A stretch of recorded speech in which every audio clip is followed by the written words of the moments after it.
কেউ আপনাকে চর দিলে আপনি তাকেও চরও দিতে পারেন, এর অনুমোদন ইসলামে আছে।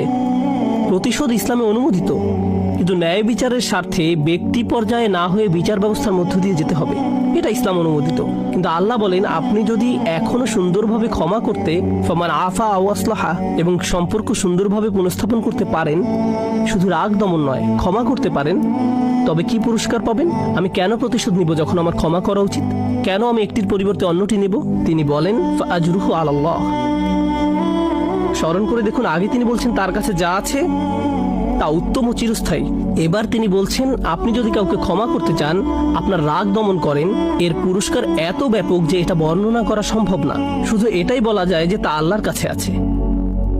আল্লাহই আপনাকে দেখবেন, আল্লাহই আপনাকে দেখবেন। এর বর্ণনা এতই বিস্তৃত যে শুধু এটুকুই বলা যায়, আল্লাহর হেফাজতে আছে আপনার পুরস্কার। সুবহানাল্লাহ।